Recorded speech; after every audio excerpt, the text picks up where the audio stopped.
केंद्रीय सहकारिता मंत्री अमित शाह ने कहा है कि देश में 2027 से पहले 2 करोड़ से अधिक किसान जैविक खेती से जुड़ जाएंगे। उन्होंने कहा कि देश में बहुत सारे किसान अब जैविक खेती की ओर कदम बढ़ा चुके हैं और सरकार किसानों को जैविक उत्पाद लाभ सुनिश्चित करने के लिए काम कर रही है।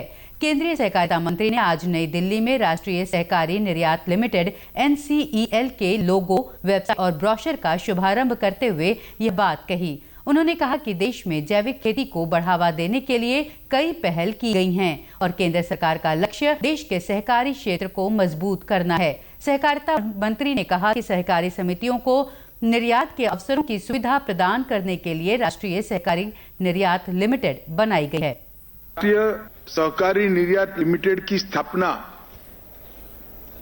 ये ढेर सारे उद्देश्यों के साथ बहुत सोच विचार कर की गई।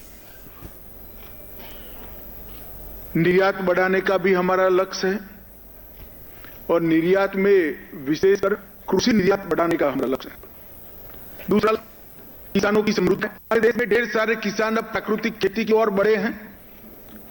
प्रधानमंत्री जी ने प्राकृतिक खेती को बढ़ावा देने के अपने स्तर पर बहुत इनिशिएटिव लिए हैं और मुझे अंदाजा है 12 लाख से ज्यादा किसान तो पंजीकृत हो गए, रजिस्टर्ड हो चुके। आने वाले दिनों में